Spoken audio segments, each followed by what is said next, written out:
Hello students, इस video में हम unit electromagnetic induction and alternating current उसके एमसीक्यूज सोल्व करने वाले हैं। और ये एमसीक्यूज आपके सभी प्रकार के कम्पिटिटिव एग्जामिनेशन और इवन बोर्ड एग्जामिनेशन में भी काम आने वाले हैं। पूरा वीडियो ध्यान से देखिए, आपके बहुत से कंसेप्ट क्लियर होंगे। और इसमें हम जो आंसर करेंगे वो ओनली आंसर ही नहीं करेंगे, मतलब आपको ये नहीं कि क्वेश्चन पढ़ा और आंसर बता दिया, उसके जो कंसेप्ट हैं उनको भी हम डिस्कस करेंगे। तो ध्यान से देखिए पूरा वीडियो और स्टार्ट करते हैं। देखिए पहला क्वेश्चन है, SI unit of magnetic fluxes. तो मैग्नेटिक फ्लक्स की एसआई यूनिट आप सभी को पता होगा, वेबर होती है। बट इसकी एक सेकंड यूनिट भी होती है और वो ये है कि देखो आपको मैग्नेटिक फ्लक्स जो है फाई, उसको आप लिख सकते हो बी ए कॉस थीटा, और जो मैक्सिमम फ्लक्स होता है उसको आप लिख सकते हो बी ए, उस केस में थीटा की वैल्यू 0 हो जाती है। बी की यूनिट आप सभी को पता है टेस्ला होती है और ए की मीटर स्क्वायर होती है, तो वेबर को आप टेस्ला मीटर स्क्वायर भी कह सकते हो। Question number 2, the magnetic flux linked with a coil of N turns of area of cross section A held with its plane parallel to the field is। देखिए आप इसमें एक मेन बात है उस पर ध्यान दीजिएगा कि जो प्लेन है वो पैरेलल है किसके, मैग्नेटिक फील्ड के। तो प्लेन बनाओ, आपने ये प्लेन बनाया, ठीक है, और इसका एरिया वेक्टर आप देखोगे तो ये हो जाएगा एरिया वेक्टर NDS।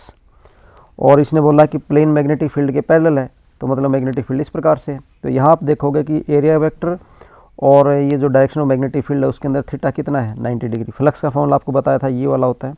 थीटा की वैल्यू आप यहाँ 90 रखोगे तो आंसर आएगा 0। Question number 3, two identical coaxial coil P and Q carrying equal amount of current in same direction are brought nearer the current in. देखिए दो कॉइल हैं, एक ये वाली कॉइल होगी, एक ये वाली कॉइल होगी, और करंट इनमें सेम डायरेक्शन में है।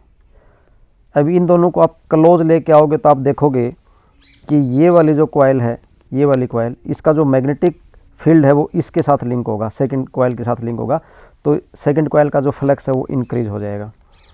सिमिलरली ये वाली जो कॉइल है, 2 नंबर कॉइल जिसको मैंने ब्लू कलर से किया है, ये 1 नंबर वाली कॉइल के पास आती है तो इसके अंदर मैग्नेटिक फील्ड को इंक्रीज करेगी, तो इसके फ्लक्स को भी इंक्रीज कर देगी। आप देखोगे दोनों कॉइल का फ्लक्स इंक्रीज हो रहा है, फ्लक्स इंक्रीज हो रहा है, इसका मतलब इंड्यूस्ड करंट है वो भी इंक्रीज हो रहा है।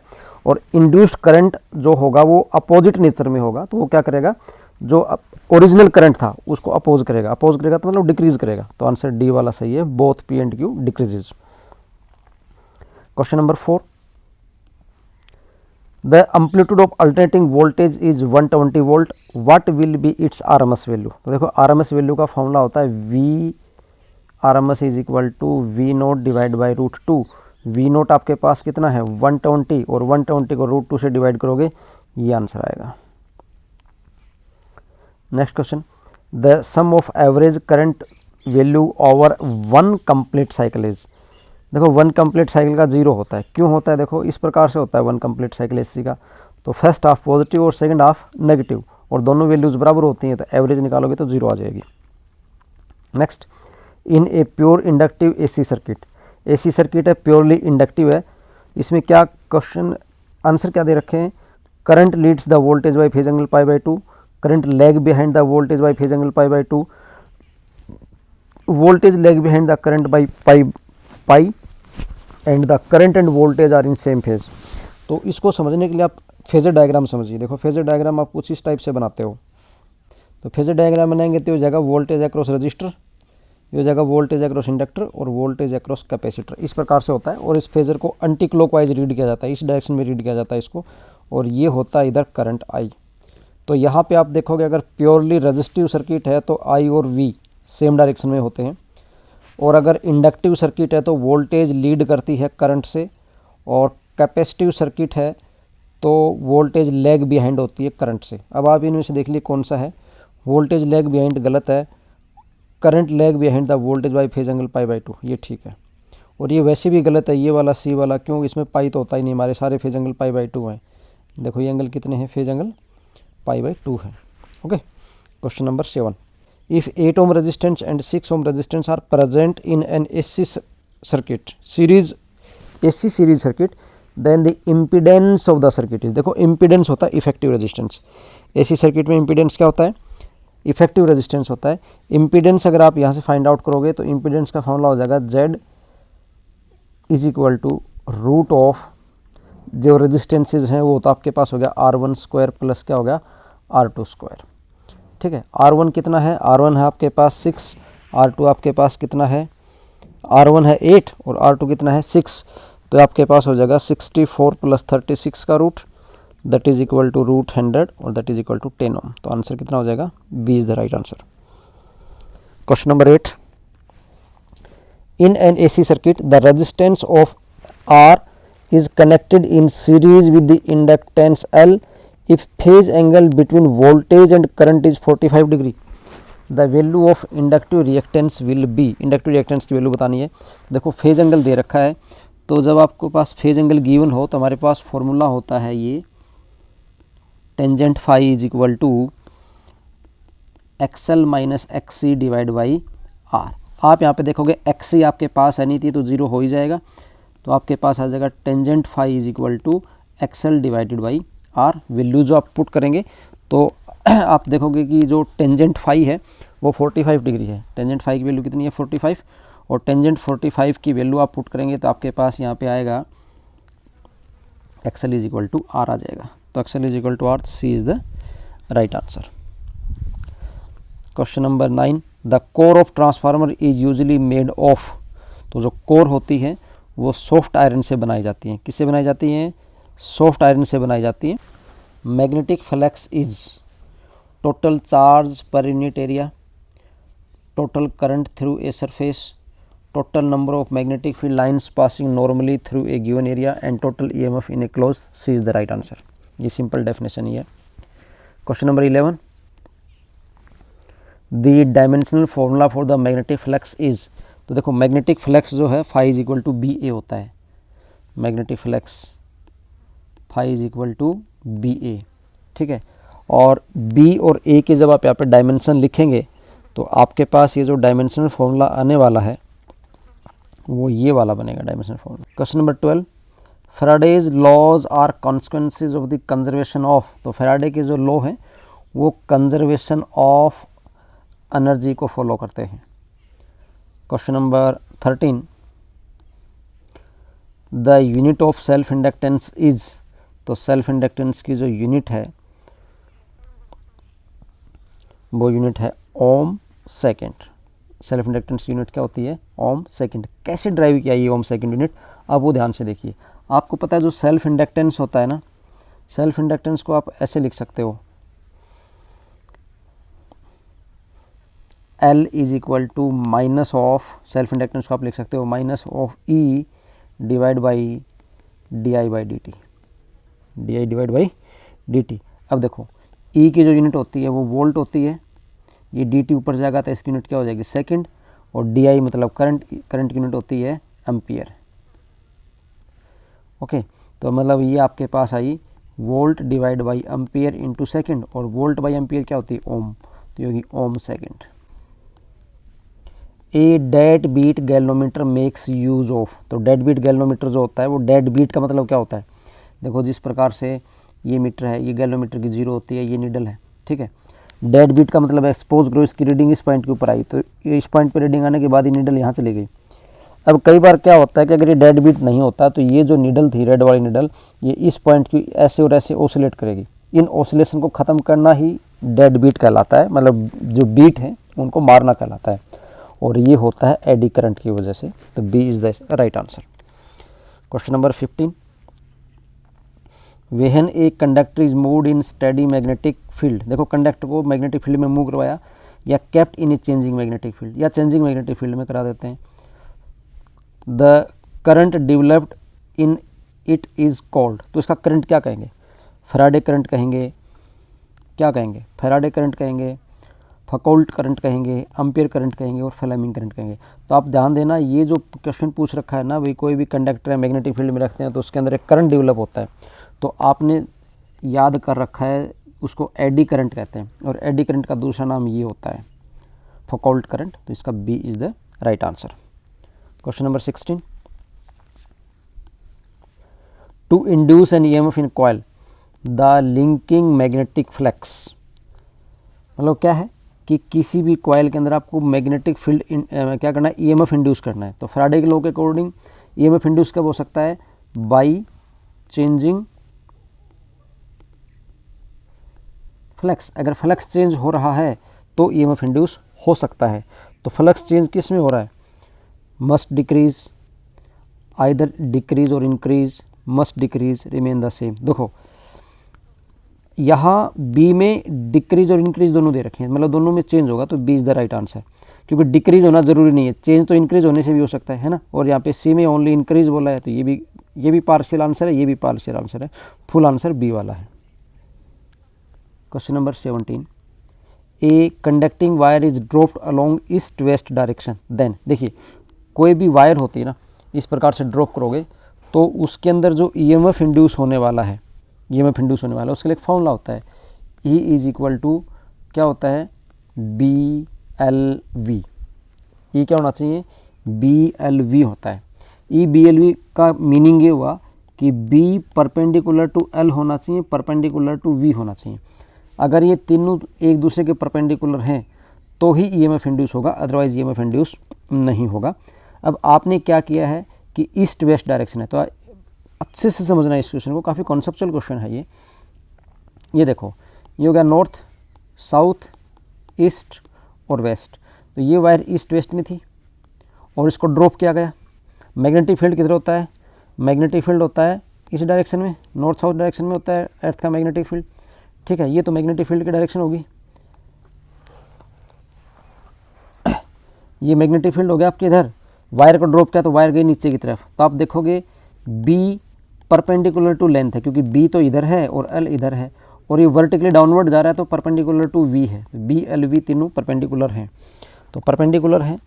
तो इसका क्या आंसर आएगा, देखो induced current flows from east to west, induced current flows from west to east, no current is induced, no EMF is induced. ये दोनों तो गलत हैं, ईएमएफ तो इंड्यूस होने वाला है क्योंकि तीनों हमारे परपेंडिकुलर आ गए थे। अब जो डायरेक्शन है, डायरेक्शन कैसे देंगे, तो करंट के जो डायरेक्शन होती है वो फ्लेमिंग राइट हैंड रूल से देखते हैं, और राइट हैंड रूल लगाओगे तो बी वाला राइट आंसर आएगा। Question number 18, lenses law gives, Lenz law में क्या देता है, the direction of induced current, the magnitude of induced EMF. तो मैग्नीट्यूड तो नहीं देता, मैग्नीट्यूड तो फ्राडे लॉ से मिलता है। मैग्नीट्यूड ऑफ इंड्यूस्ड करंट, ये भी फ्राडे लॉ से मिलता है। Both the magnitude and direction of the induced current, magnitude तो देता ही नहीं, तो डायरेक्शन का सोचने का मतलब है ही नहीं, तो ये भी गलत है। तो देखो एमसीक्यू में राइट आंसर निकालने का ये तरीका भी होता है, अगर आपको सही नहीं पता तो गलत ढूंढने शुरू कर दो। अब देखो आपने देखा कि तीनों के तीनों गलत हैं, तो ऑटोमेटिकली आपका सही क्या बचा, ए।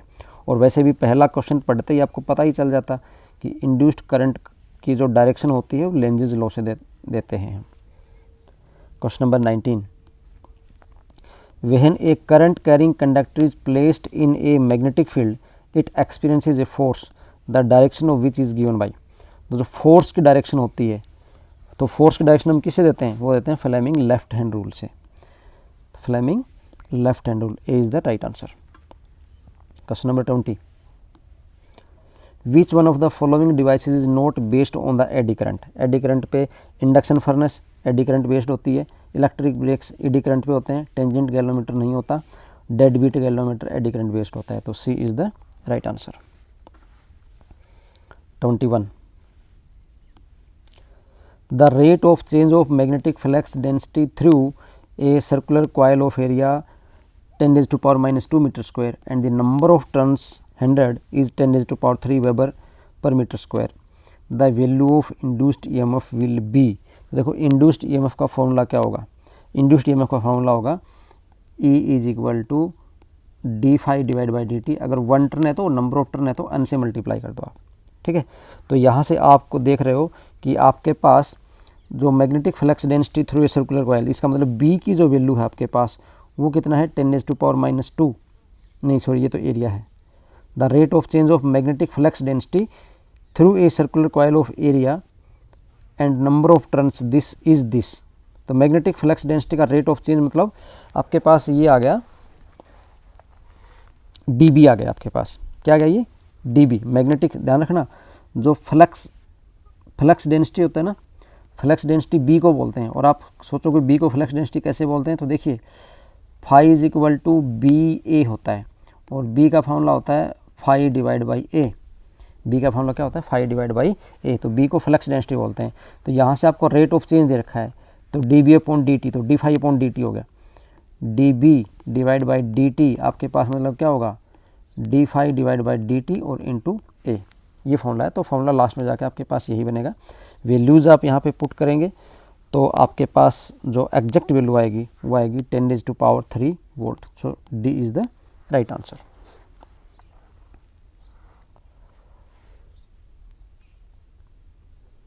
क्वेश्चन नंबर 22 देखिए,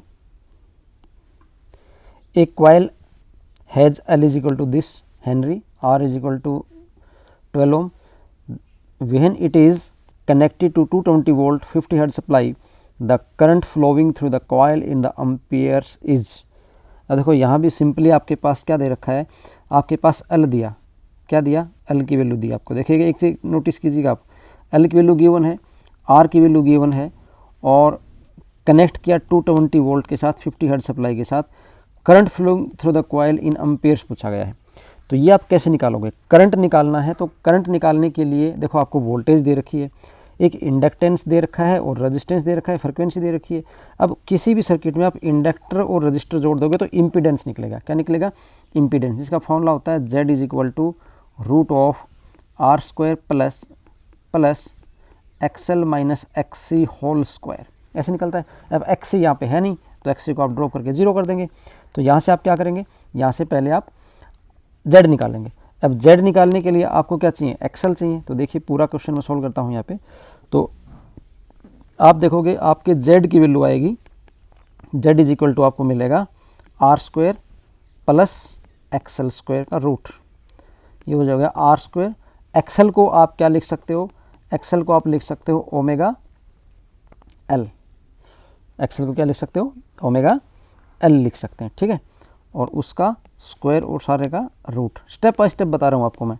R², XL को आप लिख सकते हो 2 pi into frequency into L और उसका स्क्वायर सारे का रूट। अब वैल्यूज पुट कर दो।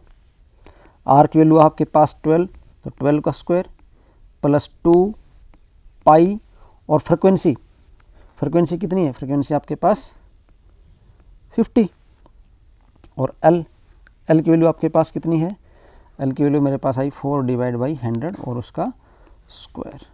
इसको सारे को मैं जब सोल्व करता हूँ तो मेरे पास रिजल्ट आता है रूट ऑफ 302 और फाइनल रिजल्ट आएगा 17.38 ओम। तो कौन सा आंसर है देख लेंगे।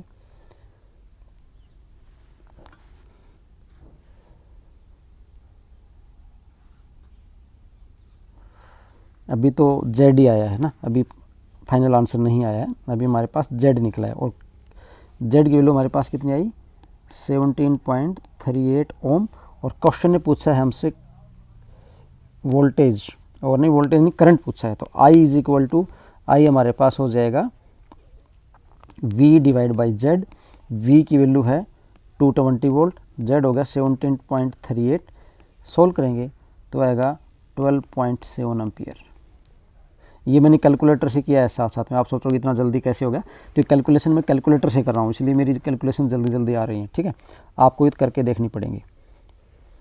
तो ये हमारे पास आंसर आएगा इसका कौन सा, सी वाला, C is the right answer. Question number 23, if L is the inductance and R is the resistance then the unit of L by R is. देखिए L इंडक्टेंस है, L क्या है, इंडक्टेंस है। तो इंडक्टेंस की unit क्या होती है आप वो कैलकुलेट करेंगे पहले, और R रेजिस्टेंस की आपको पता है ओम होती ही है। तो इंडक्टेंस की अगर आप यूनिट देखेंगे तो आपको पता है कि E जो होता है वो होता है L di divide by dt, ठीक है। तो L इज इक्वल टू हो जाएगा E dt divide by di। तो इसकी यूनिट हो जाएगी E की तो होगी वोल्ट, dt की होगी सेकंड और di की क्या होगी एम्पियर। तो L की यूनिट होगी volt second ampere divide by R। तो R की यूनिट अगर इस हिसाब से देखोगे तो वैसे तो ओम होती है, लेकिन R आपके पास होता है V डिवाइड बाई I। तो V की तो होगी वोल्ट डिवाइड बाई एम्पियर। अब आपको L अपॉन R करना है, तो L को अगर आप R से डिवाइड करोगे तो इसको मैं डिवाइड कर देता हूँ यहीं पे डिवाइड कर देता हूँ। तो R से तो R की यूनिट हो जाएगी V और A से A कैंसिल, V से V कैंसिल, क्या आया S मतलब second. So D is the right answer. Question number 24, in an AC circuit the reactance is equal to the resistance what is the power factor of the circuit. देखिए power factor का formula क्या होता है, power factor होता है cos phi is equal to R divide by Z, और Z क्या होता है इम्पीडेंस, जबकि गिवन हमें क्या है रिएक्टेंस। तो आपको पहले ये वैल्यू कैलकुलेट करनी पड़ेगी। तो कैसे करेंगे, देखिए आपके पास एक फॉर्मूला होता है, इसी में फॉर्मूला हमारे पास ये होता है कि tangent phi is equal to होता है XL minus XC divide by R, और एक्सएल माइनस एक्सी है ना, ये एक्सएल तो हो गया इंडक्टिव रिएक्टेंस, एक्सी हो गया कैपेसिटिव रिएक्टेंस। इसका मतलब एक्सएल माइनस एक्सी पूरे का पूरा रिएक्टेंस है, ठीक है। और आर क्या है, आर यहाँ पे रेजिस्टेंस है। क्वेश्चन ने बोल रखा है कि एक्सएल माइनस एक्सी जो रिएक्टेंस आया वो किसके बराबर आएगा, आर के बराबर आएगा। इसका मतलब ये हुआ कि हमारा जो टेंजेंट फाई है वो 1 के बराबर आएगा, और फाई की वैल्यू क्या होगी 45 डिग्री होगी। तो फाई की वैल्यू अगर 45 डिग्री हुई तो हमारा जो पावर फैक्टर होता है cos phi that is equal to हो जाएगा cos 45 degree that is equal to 1/√2। तो कौन सा answer, B is the right answer. Question number 25, a parallel resonant circuit can be used. Parallel resonant circuit को हम कैसे यूज कर सकते हैं, as a circuit of zero impedance, as a filter circuit to reject small band of frequencies near the resonance frequency, as an acceptor circuit small band of frequencies to draw maximum current. तो हमारा जो parallel resonance circuit होता है ना, parallel resonance circuit वो filter circuit की तरह काम करता है। ध्यान रखना किसकी तरह काम करता है, filter circuit, as to reject a small band of the frequencies near the resonant frequency. Question number 26, in term of I the average power denoted by P is. अगर मैं करंट के बारे में बात करूं तो एवरेज पावर को हम कैसे डिनोट करते हैं, तो देखो एवरेज पावर को हम कैसे डिनोट करेंगे। तो एवरेज पावर जो होती है ना पी इज इक्वल टू, उसको हम रिप्रेजेंट करेंगे आई स्क्वायर आर से, डायरेक्ट फॉर्मूला है। आप इसको ऐसे भी कर सकते हो, देखो पावर जो होती है ना average power P is equal to वो वी आई के बराबर होती है। एवरेज पावर किसके बराबर होती है, P is equal to V I के बराबर होती है, और ओम्स लॉ से वी किसके बराबर होता है, आई आर के बराबर होता है। तो पी इज इक्वल टू हो जाएगा I R into I that is equal to I square R. Question number 27, the instantaneous voltage through a device of impedance 20 ohm is that is 80 sin 100 pi t, the effective value of the current is. देखो यहाँ पे आप इसको इस value से compare करो, E is equal to होता है ई नॉट साइन ओमेगा टी होता है। ई इज इक्वल टू क्या होता है, ई नॉट साइन ओमेगा टी होता है। तो यहाँ से आपके पास जो ई नॉट की वैल्यू है वो कितनी है 80 है, और ओमेगा की वैल्यू है वो 100 पाई है। ओमेगा की वैल्यू कितनी है 100 पाई है, ठीक है। अब हमें यहाँ से क्या करना है, करंट पूछ रखा है। क्या पूछ रखा है, करंट और इम्पीडेंस दे रखा है। तो करंट अगर मुझे निकालना हो तो करंट का एम्पलीट्यूड मेरे पास आएगा आई इज इक्वल टू उसकी जो मीन वैल्यू है वो, तो मीन वैल्यू कितनी है इसकी मीन मतलब उसकी जो मैक्सिमम वैल्यू, सॉरी मीन नहीं, ये जो ई नोट होता है ना एम्पलीट्यूड की पी की वैल्यू होती है, effective value of the current is, तो आपके पास वो वैल्यू आ जाएगी 80 और divide by impedance, Ohm's law लगाएंगे ना I is equal to V by R, तो इम्पीडेंस हो गया 20 that is equal to value आई 4। तो ये आपके पास आई मैक्सिमम वैल्यू। अब सर्किट में पूछ रखा है मीन वैल्यू, तो मीन वैल्यू जो होती है वो मैक्सिमम वैल्यू की रूट 2 टाइम होती है। मीन वैल्यू क्या होती है, मैक्सिमम करंट की रूट 2 टाइम होती है। तो आपके पास जो maximum value I V naught वो आपके पास आई 4, कितनी आई 4 आई। अब इफेक्टिव और मुझे रूट मीन स्क्वायर वैल्यू निकालनी हो तो वो वैल्यू आपके पास होती है वी आर एम एस, जिसको हम बोलते हैं वो होते हैं वी नॉट अपॉन रूट 2।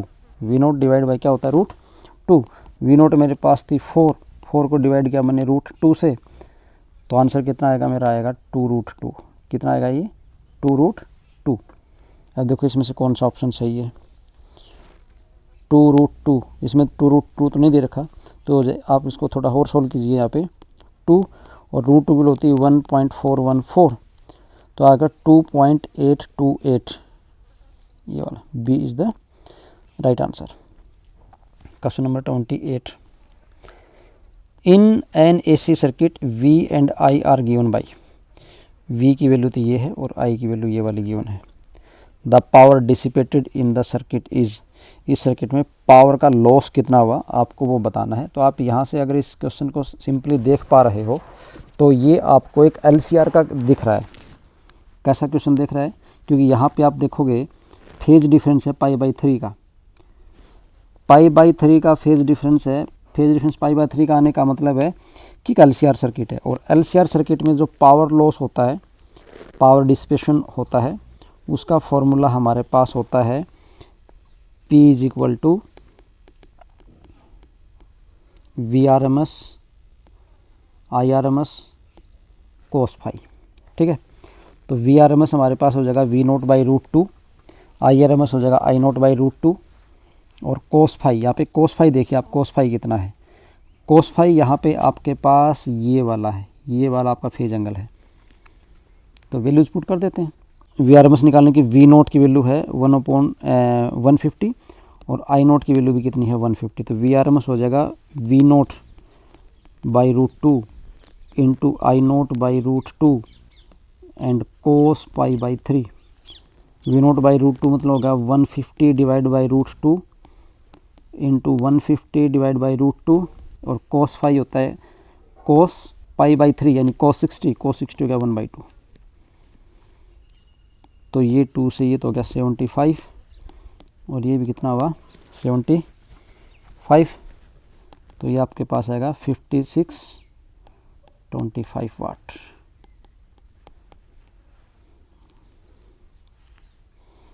कौन सा आंसर सही है? A is the right answer. Question number 29, the value of alternating EMF E in the given circuit will be. ये सर्किट दे रखा है और इसमें क्या पूछ रखा है हमसे पूछा गया है कि E की वैल्यू बताओ। तो देखो LCR सर्किट है ये, इसमें रेजिस्टेंस गिवन है, इंडक्टर गिवन है और कैपेसिटर गिवन है, और ये इनपुट सप्लाई है, उसकी फ्रिक्वेंसी गिवन है 50 हर्ट्ज। ओके, तो आपके पास सीरीज़ LCR सर्किट में EMF निकालने के लिए जो फॉर्मूला होता है वो होता है आपके पास V = √V²R plus VL - VC whole square. ठीक है, तो आपके पास यहाँ पे VL की वैल्यू गिवन है, VC की वैल्यू भी गिवन है, VR की वैल्यू भी गिवन है। सभी फॉर्मूला में पुट करेंगे तो आपके पास जो रिजल्ट आएगा वो आएगा 100 volt. Question number 30, a hot wire ammeter reads 10 ampere. ये हॉट वायर एमीटर क्या होता है? देखिए, जो नॉर्मल एमीटर होता है ना, जो DC के लिए यूज़ करते हैं, वो AC से मेज़र नहीं कर सकते हम, और AC को मेज़र करने का जो मीटर होता है उसको हॉट वायर मीटर बोलते हैं। तो आपको यहाँ से एक नया क्वेश्चन पता चला कि हॉट वायर एमीटर क्या होता है। हॉट वायर एमीटर वो एमीटर होता है जो AC करंट को मेज़र करता है, वो 10 एम्पियर में रीड करता है इन an AC circuit. The peak value of the current will be, तो करंट की पीक वैल्यू कितनी होगी? तो पीक वैल्यू कितनी होगी? हॉट वायर करेगा वो RMS करेगा, तो इसका मतलब RMS इसने मेज़र किया 10 एम्पियर। हमारे पास फॉर्मूला होता है IRMS का।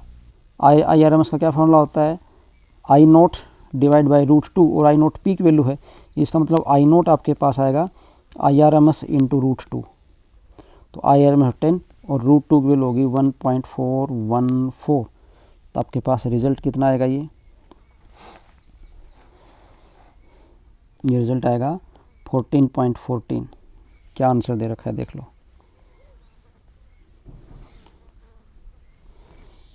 10√2। कैलकुलेटर नहीं कर रखा, डायरेक्ट 10√2 दे रखा है। आने वाले वीडियो में हम और भी इस चैप्टर के क्वेश्चन सॉल्व करेंगे, आप इसकी प्रैक्टिस कीजिए। और MCQs हैं तो उनकी भी आप प्रैक्टिस कीजिए, और आपको किसी स्पेशल चैप्टर पे कोई वीडियो चाहिए तो आप कमेंट बॉक्स में कमेंट करें।